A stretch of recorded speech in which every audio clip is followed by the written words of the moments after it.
Guys, not only we are living in a post-world FNAF movie, but we are also living in a post-world FNAF movie sequel.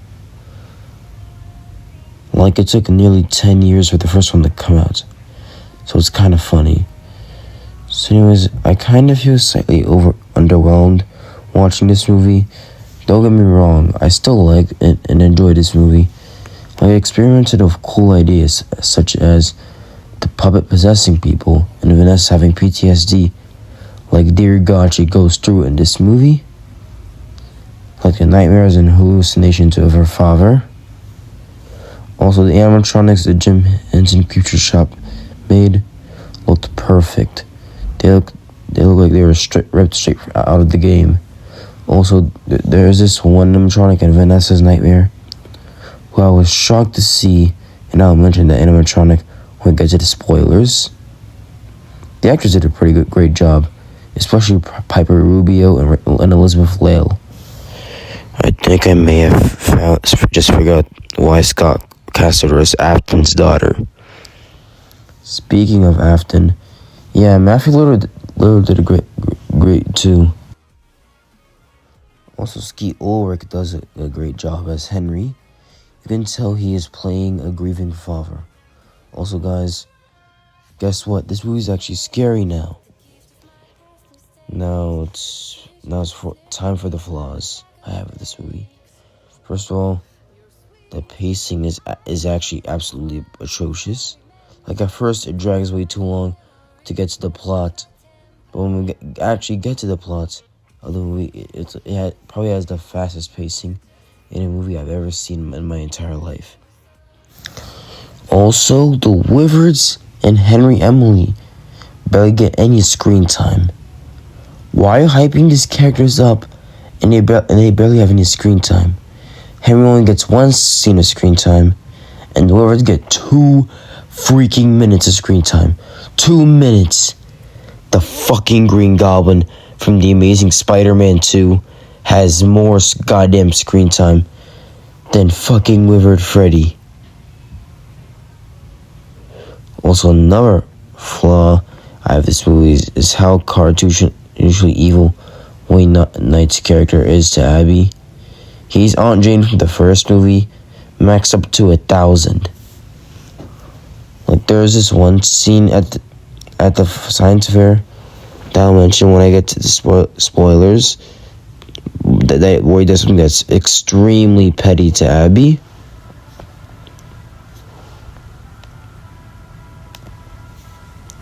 Also, the whole animatronics are fooled by the Freddy mask thing, except for Foxy.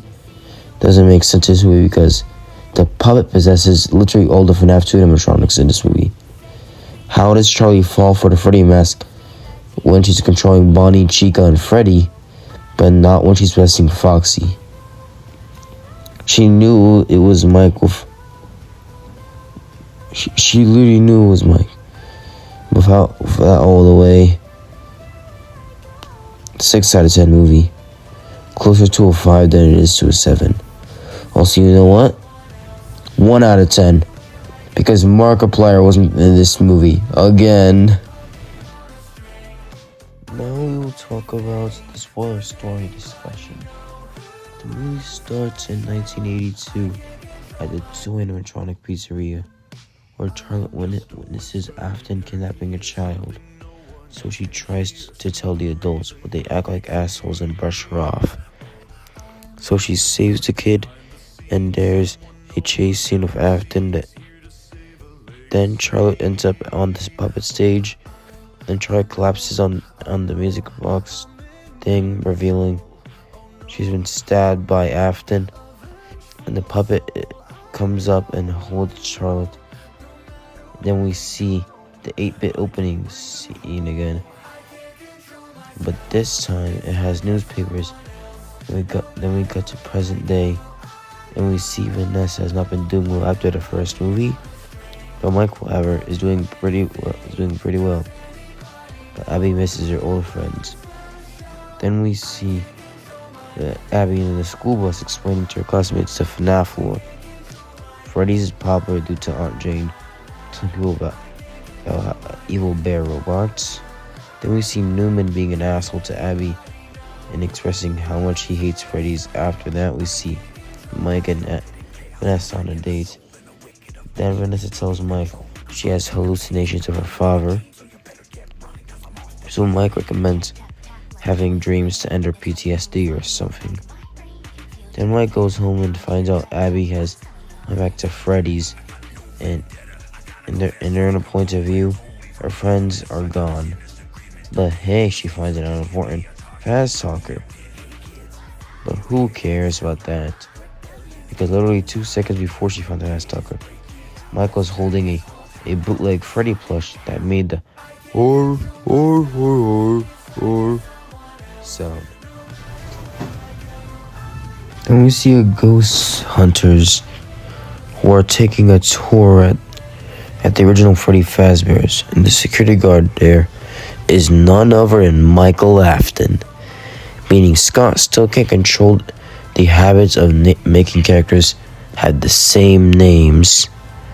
Then McKenna Grace turns off the music box and gets possessed by the puppets, leading to the other two guys dying. Like, there's this one scene where Mango kills the camera guy in a way that looks like something you would see in a Terrifier movie.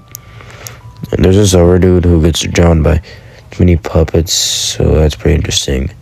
Even though I wish he was killed by rather either Toy Bonnie or Toy Freddy. Because spoilers, even though there's spoilers already, they don't get a single kill in the movie. I'm not even joking. Like, I'm not even joking. And after that, Vanessa has a hallucination of Afton in her biking class, which is both a pretty funny and suspenseful scene. Did I say suspenseful? Never mind. Then that causes Vanessa to pull a gun on a guy. I am not joking. Then Vanessa dreams about her father, and we frickin' get a cameo from Circus Baby. And she looks ripped straight out of Sister Location. Then you have a hilarious shot of William falling off the stairs. Then after that, the fast talker starts speaking, and Abby arrives at the Toy Animatronic Pizzeria and meets Toy Chica, who's voiced by Megan Fox. One of the most sexualized fictional characters of all time is voiced by one of the most sexualized celebrities in Hollywood. After that, Mike talks to Henry, and Henry is talking about how he thinks William killed Charlotte and the missing kids. You know, I actually really like the idea of Henry being the Dokes in the FNAF universe, where he knows Afton is the killer, but just doesn't have the evidence to prove it. Well, quick summary of what's happening with Abby right now. Abby builds a mini Chica, but Newman accidentally breaks her project, which leads to Abby going back to the old Freddy's and telling Toy Chica what happened. And Chica tells Abby that she'll go as a project. Also, Vanessa's there too because Abby told her about the original Freddy's. So she decided to go there and see what was going on. And she's captured by McKenna Grace wearing a puppet cosplay. And in order to save her life, Vanessa tells Charlotte the code that lets the animatronics free roam outside. And with that, the two animatronics are now free to go outside. After that, Abby and Chica get a cab, having the Shogun, the ankle breaker, the samurai himself, Korix Kenshin returning. And it's the only scene where Toy Chica doesn't have her beak. When Toy Chica and Abby arrive to the science fair, Newman disqualifies Abby because he thinks Toy Chica is someone wearing a costume. Then after that, she kills Newman in a very well choreographed scene, which makes Newman's death scarier. Is the fact he died thinking someone in a costume killed him. He probably thought Chica was one of his students because he told her he would give her the answers on the quiz. After that, animatronic wars happens. Toy Freddy breaks into a couple's home. Toy Bonnie's having laughable dialogue and sounding nothing like Map Hat. There's this cool scene where Mango jumps on Vanessa's car. Then the car and Mango crashes at Freddy, and we also get a Doug cameo.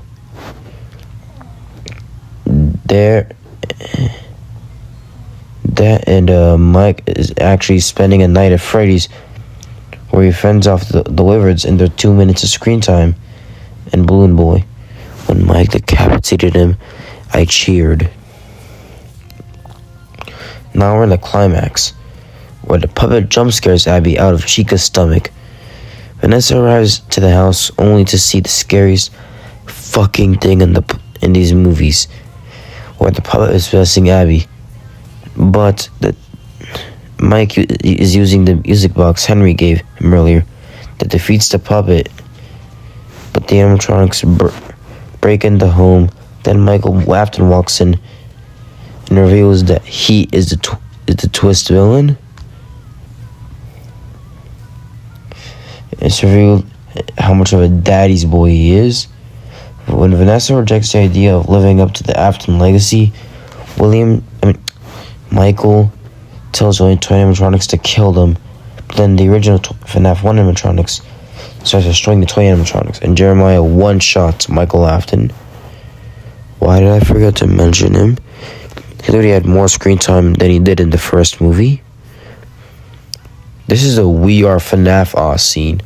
Fazbear Assemble scene. Original animatronics versus toy animatronics SFM animation scene. But after that, the originals die due to the fact they can't leave Freddy's. After that, they move on, which means no one is there to watch Afton. Mike no longer trusts Vanessa because how much stuff she didn't tell him. While she is in the house, the puppet possesses her, ending the movie off with a cliffhanger. Then cutting to the Living Tombstone is FNAF 2 song on the end credits. Then the post-credits scene, we see two guys find Springtrap, and Indy looks amazing. So with all of that, I'm gonna show you a picture of what I think is gonna happen in the FNAF 3 movie. Bye guys, don't forget to subscribe and like the video if you liked it.